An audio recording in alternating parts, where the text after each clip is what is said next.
I have more friends here than I thought. Now I have to change my remarks. I'm standing, of course, with my lovely wife, Joanne, and I want to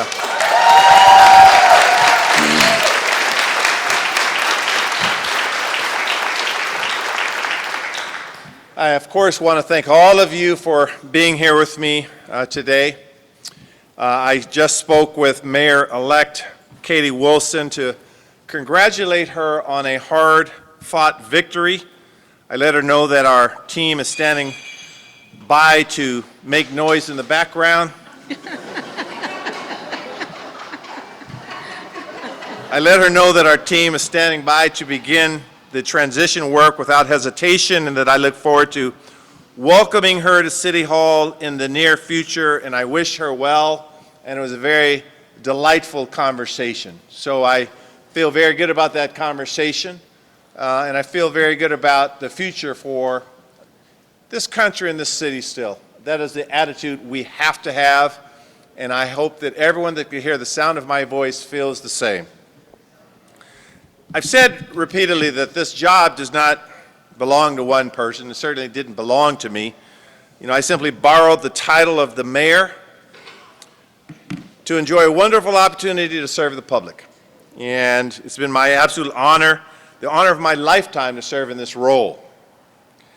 Now, for you history buffs, I do want to remind you that I was both the 54th and the 57th mayor of this city of Seattle.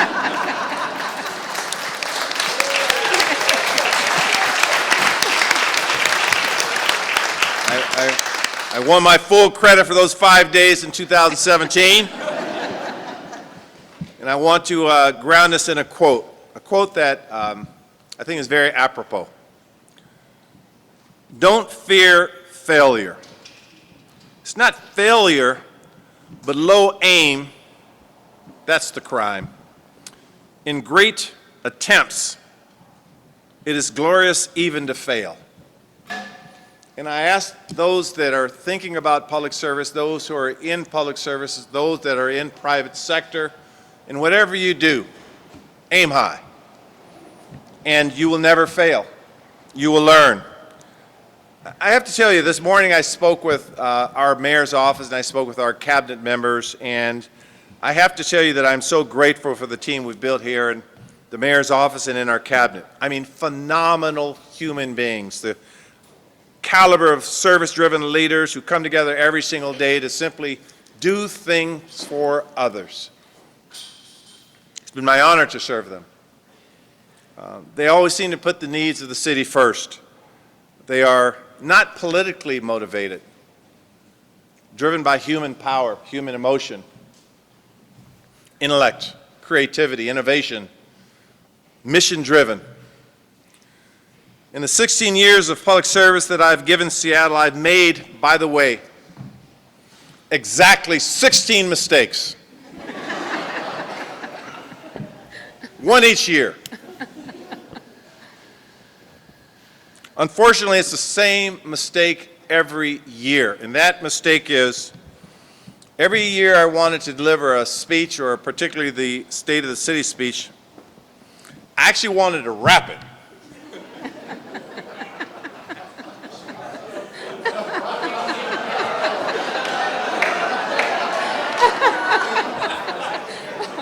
I wanted to spit a rhyme. I wanted to unleash it.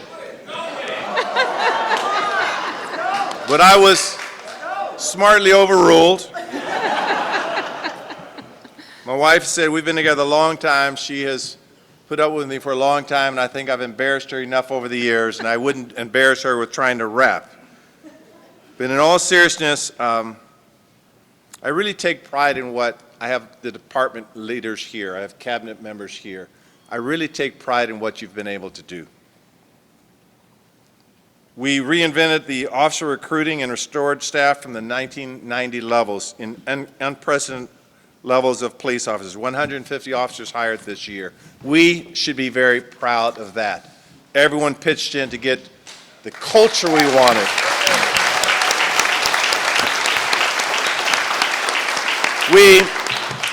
built from scratch the care department, which is going to be what new policing will be all about. Seattle is the largest city in the country with this kind of model and with the contract currently in front of the city council, and I want to take pause to recognize the city council members here for their fine service, that we will unlock the true potential of what a public safety paradigm shift really looks like. We champion the dual public health and public safety approach has led to more than a 25% reduction in fatal overdoses in Seattle.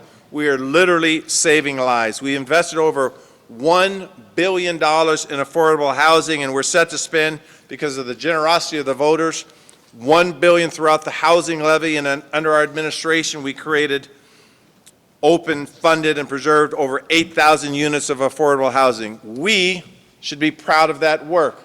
This is the work that you did.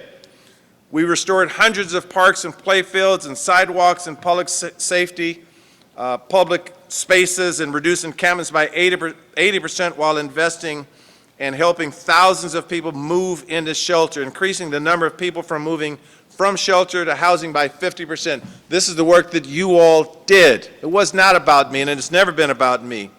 When voters this year committed to making the same level of generational investments into the Every Child, $1.3 billion Every Child Ready initiative, every child that goes to Seattle Public Schools, like Jimmy Buchanan and me, hard heads at Garfield High School, who didn't have a lot of means. Every one of these kids now, Jimmy, will be able to go to school 2 years from college because of the work you all did.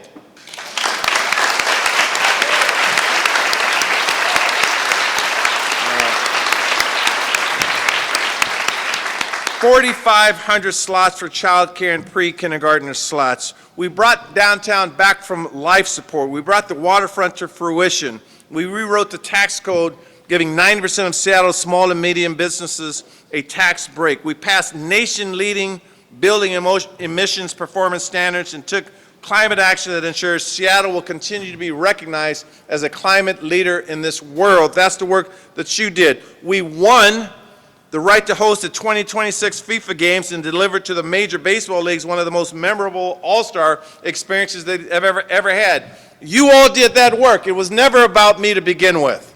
I'm very, very proud of the work that you put in.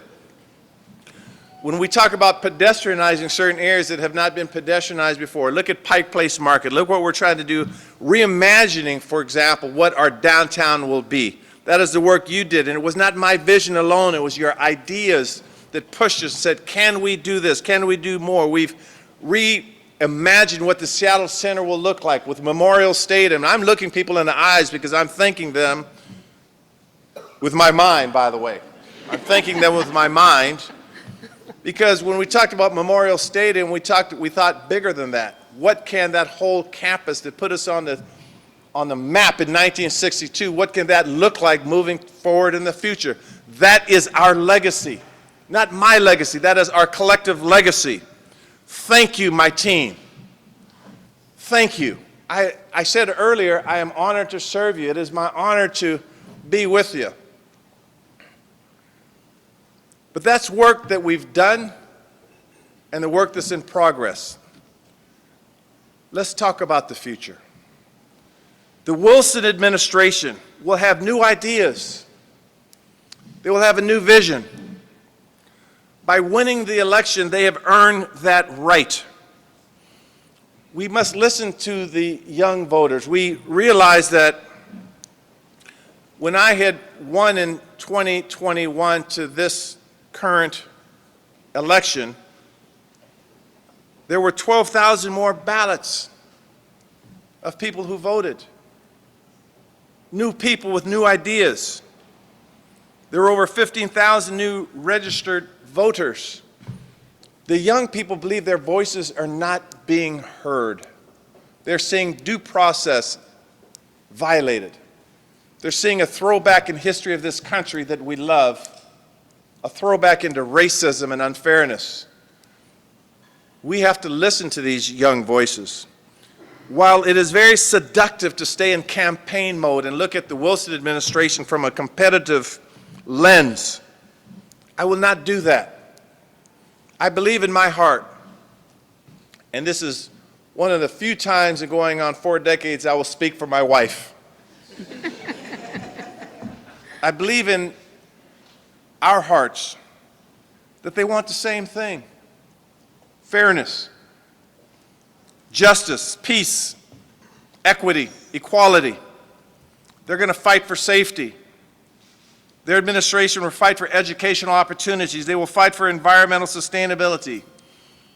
And I pray that they are fighting with love. If there's one legacy that I want to leave, is that I tried to leave with love. My humor is a form of love.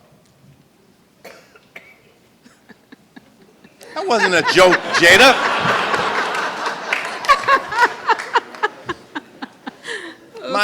Many people grew up with me, and I haven't changed. I used to say that in Little League Baseball. That through pain, Nate, through pain, you got to smile through it. As I said to my cabinet, I'm known to crack jokes at funerals. That's when you need it the most.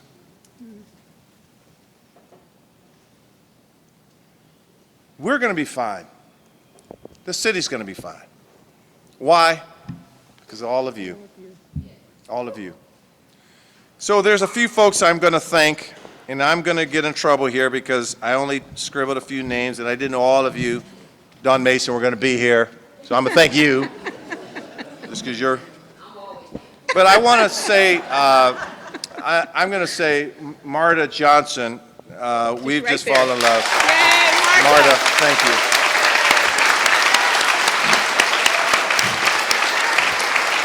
And Nicole Munoz Casadulk, I want to say thank you, Nicole. We love you so much. You are my new adopted daughter.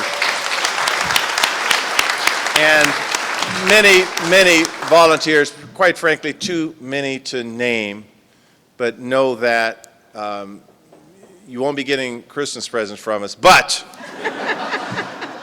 you have our sincere love, very sincere love.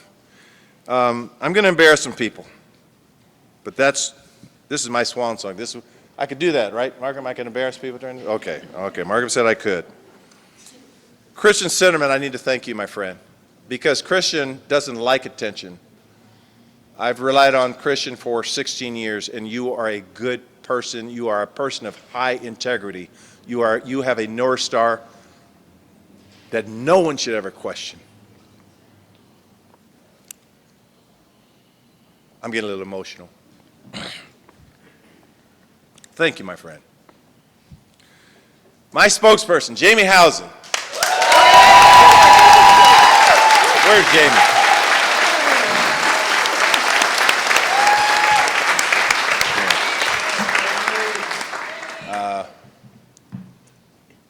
I love to argue with Jamie because they stop, and then 5 minutes later you forgot we were arguing, and I can't even remember who wins the arguments half the time. But you are nothing short of brilliant, my friend, and you have a promising career in front of you no matter what you do. I want to thank you for being my friend, being my son.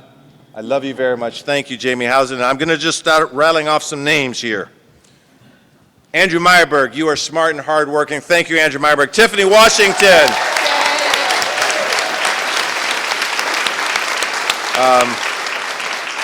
I'm going to mention 3 in one breath here. Tiffany Washington, Natalie Walton Anderson, and Adia Emery. And the reason I mention them in the same breath is I called upon the, can you raise your hands wherever you are? There you are. I called upon these 3 people to take some of the most difficult work, difficult portfolios, public safety, housing, transportation, figure it all out and make our city safe, clean, make it allowable to everyone, whether they are handicapped, disabled, whether they are without shelter. Do this difficult portfolio in the manner of love, and I need to thank you. Hamdi Mohammed, I love you. Where are you, Hamdi? I don't know where Hamdi is. Someone said in a cabinet this morning, they said, you have a secret gift, Harrell. You see people. Jennifer Chow said, I love you, Jennifer. She said, you see people. And I do recognize talent. And along those lines, I want to thank Hamdi. I want to thank Greg Wong and Tim Burgess. Thank you very much.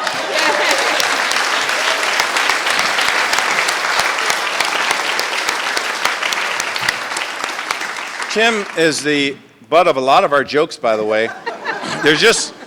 Tim, I love you so much. Where's Tim? There's just a lot to work with Tim. There's a lot of material there, Tim, and it never ends, and I'm sorry, but Tim and I came in as politicians together in 2007. We won in 2008, and he's been a dear, dear friend, and I value you so much. And I can't commit to not joking about you when I leave the mayor's office, but I need you to know how much I love and respect you. Thank you very much, Tim Burgess. Jeremy Rocca and Jennifer Samuels, I'm going to say in the same breath because I see Jenny here. I know Jeremy Rocca's in New York, but you've been with me since 2007, 2008, and I can't thank you enough when we were on the city council. Dan Eder has just become a friend who's, where's Dan? I can't, Dan, of course Dan would be sitting in the back. Of course he would be, because he never wants attention. But he is such a strong, smart person who I love dearly. And I have to tell you, in our workplace, we literally tell each other we love each other in a very HR appropriate way, by the way. But we express that, and Dan knows how much I love and respect you. Krista Valdez probably didn't think I was going to get her a shout out, but I had to, because she's one of the people that I actually talked into working for our administration, and she has just been, I can't tell you, you went beyond. I had high expectations for you, and you went beyond those expectations, Kristen. I can't thank you enough. Miss Barbara Jarrett, where are you, Barbara? I got to call you out.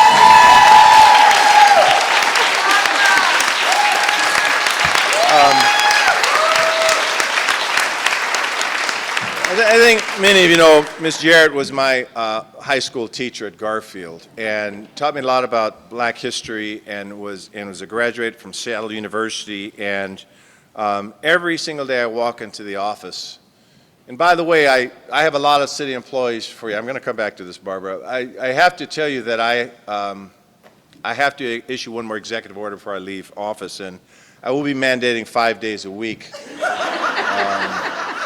For every city employee till December. I'm just joking, don't you? Press, I was a joke. Press, I was joking. Getting back to Miss Jarrett. Every single day we walk in the office, you greet us with a smile. A warm smile, and that's how we start off today. And as I said this morning, I'm going to say it again, and we always tell our children two very simple lessons in life. In a workplace, be delightful. Be delightful. And number two, always be the first one to speak to someone. And my staff will say, I'll say, now what's that person's name? I'll say, Mike. Hey, Mike, nice seeing you again. Mike, how are you? The people that work in our office, they know how much we love one another. And it starts with a smile every single morning. I'm going to get in trouble with this, but I don't care at this point. Joy Hollingsworth, I got to call you out.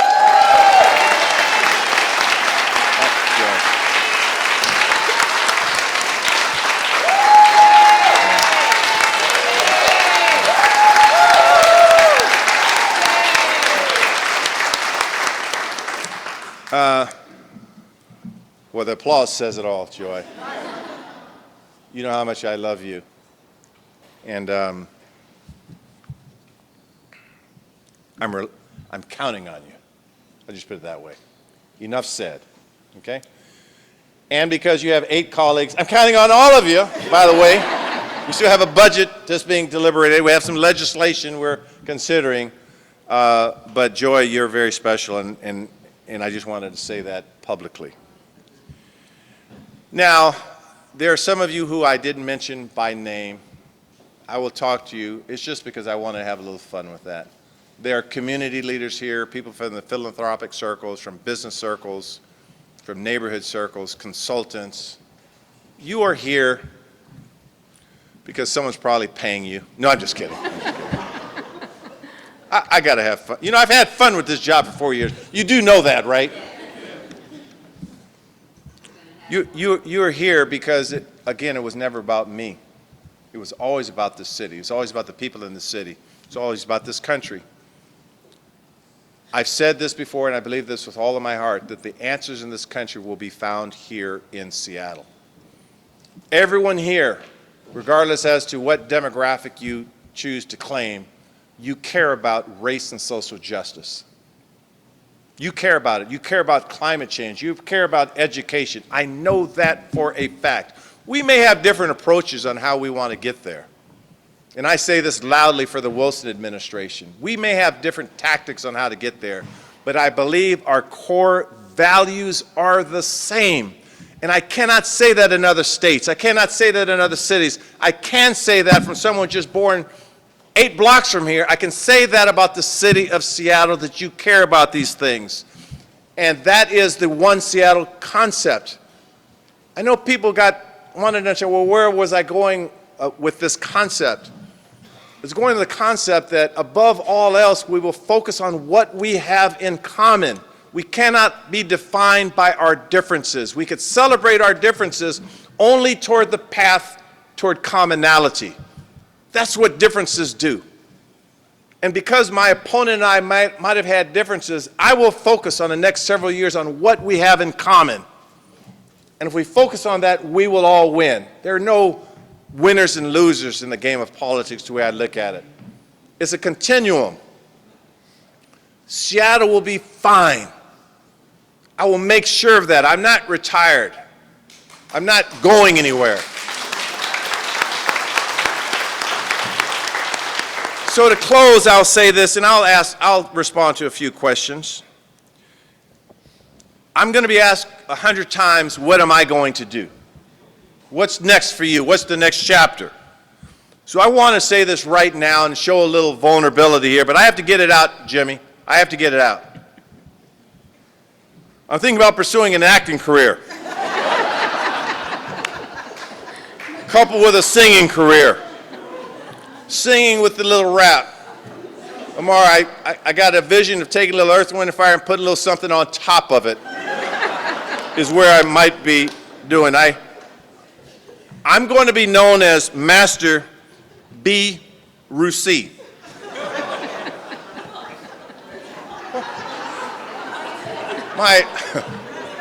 Master B. Russi.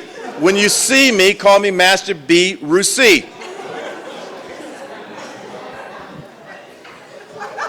Not exactly the reception of my new name I was hoping to get.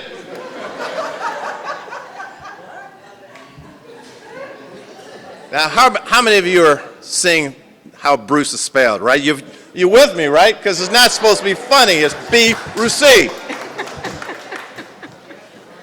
In all seriousness, I haven't written my next chapter yet. And many of you know I'm a man of faith. He writes our chapters. I will hit my knees with my wonderful wife, and we will figure out what our next chapter is, but we will know it will be based on incredible energy and love for this city and love for all of you.